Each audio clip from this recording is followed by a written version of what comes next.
আছোঁ আৰু এয়া মাছ ৰাতি খানাৰ কাৰণে মাছখিনি মানে ধুই লওঁ আৰু এতিয়া বনাবলৈ ৰেডি কৰিব লাগিব। ভাত বনাই বহুত বেয়া পাওঁ, তথাপিও উপায় নাই, নিজে খাবৰ কাৰণে বনাবই লাগিব। সেয়েহে এতিয়া মাছ কেইপিচ ধুই লৈছোঁ, ফ্ৰাই কৰি লওঁ। এইফালে কেৰাহীখন পাতি দিলোঁ, এইফালে তেল দি দিছোঁ, দি তেল হ'ব পাৰে আঠটাতে মোক লাগে। এইফালে ৰৌ মাছৰ পিচ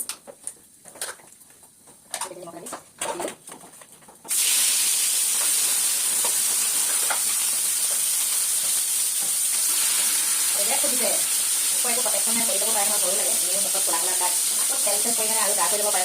মাছ আৰু বিলাহী হ'ব। এতিয়া বিলাহীকেইটাও কাটি লওঁ আৰু এইফালে যদি মাছ ফ্ৰাই হৈ আছে। আৰু বিলাহী আৰু মাছৰ তৰকাৰী খাই কোনে কোনে ভাল পায় ক'ব দেই। মই কিন্তু বহুত ভাল পাওঁ, বিলাহী আৰু মাছৰ জোলটো খাই বহুত বেছি ভাল লাগে। আৰু মাছটো লোকেল হ'ব লাগে, তেতিয়া বেছি টেষ্টি হয়। চালানী মাছ কিন্তু মই নাখাওঁৱেই বাৰু, এতিয়া যিটো মাছ আছে সেইটো লোকেলেই হয়। ফ্ৰাই কৰি আছোঁ আৰু এতিয়া মই বিলাহীকেইটাও কাটি লওঁ। পাকঘৰটো বহুত আমাৰ ঠেক হয়, বহুত কষ্ট কাম কৰিলেও বস্তু চস্তবিলাক খাবলৈ বহুত দিগদাৰ হৈ পৰিয়ে যায়।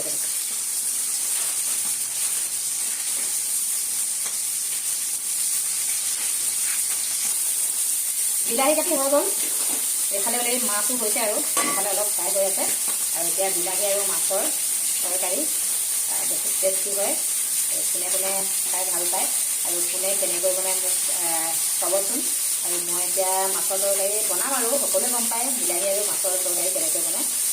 সেয়াই আৰু খাবলৈ ভাল লাগে, সেয়েহে আপোনালোকক অলপ শ্বেয়াৰ কৰিলোঁ কেনেকৈ বনাম। আৰু এইফালে পিঁয়াজ এটা কাটি লৈছোঁ, সৰু সৰুকৈ আলু এটাও কাটি দিম। মানে তৰকাৰী অকল এখনেই হ'ব, দালি চালি একো বনোৱা নাই, সেয়া আলু এপিচ খালে ভাল লাগিব। সেয়েহে মাছৰ তৰকাৰীতে এটা আলু আৰু এইফালে পিঁয়াজটো কাটি ল'লোঁ।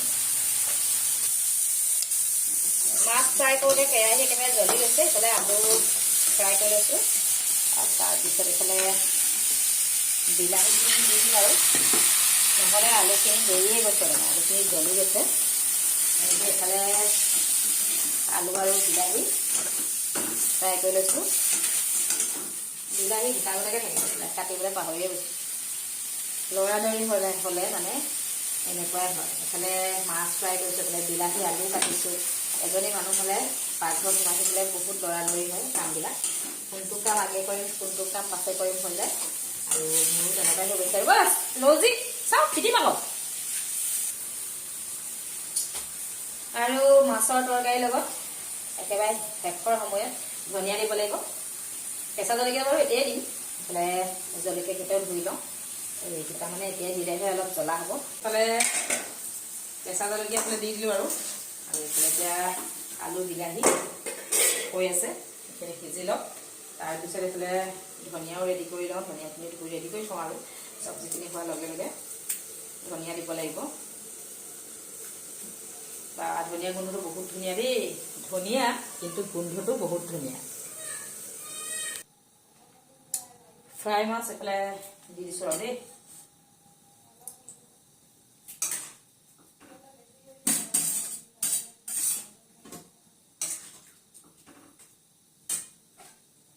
ঢাকি দিছোঁ, উতলি দিলে মাছৰ তৰকাৰী হৈ যাব আৰু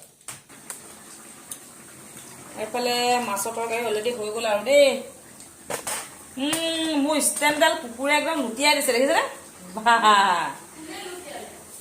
কোন হ'ব আৰু আমাৰ ছোৱালী এজনী আছে নহয়, ৰচক পচক কৰি থাকে যে, আমাৰ ৰচক পচক কৰি থকা ছোৱালীজনী। ধনিয়া দি দিছোঁ আৰু এনেকেই কাটি দিছোঁ। হ'ব, একো নহয়, দি দিম। জবজং খানা কিন্তু টেষ্টি হয় আকৌ বহুত। ধনিয়া কিডনীৰ কাৰণে বিৰাট ভাল বুলি কয় গুগলত।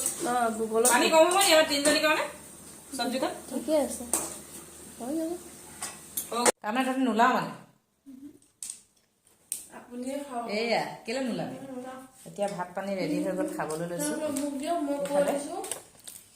আমাৰ বাইদেউৰ চেনেলটো ছাবস্ক্ৰাইব আৰু ফ'ল' কৰি দিব, লগতে লাইক এটা কৰি দিব দেই। কি খাব লৈছোঁ এতিয়া সেয়া কৈ দিয়া আকৌ। আজি বাইদেউৱে বনালে ৰৌ মাছ বিলাহী আলু দি কিনি আৰু লগতে মাছ ফ্ৰাই খাইছোঁ, বহুত ধুনীয়া। আৰু এইফালে মাংস বহুত বঢ়িয়া হৈছে টেষ্টি হৈছে নে খাবলৈ একদম ধুনীয়া হৈছে টেষ্ট হৈছে মজা মোৰ থালিখন এয়া পকা জলকীয়া একেবাৰে আগতীয়াকৈ বাছি লৈছোঁ ৰৌ মাছৰ পিচ হৈ গ'ল তাতে বিলাহী মাংস মোকো দি দিব মাংস নাখাওঁ লাগিব নি মাছ হ'লে মাংস খাই ভাল নালাগে খাই দিয়া অকণমানে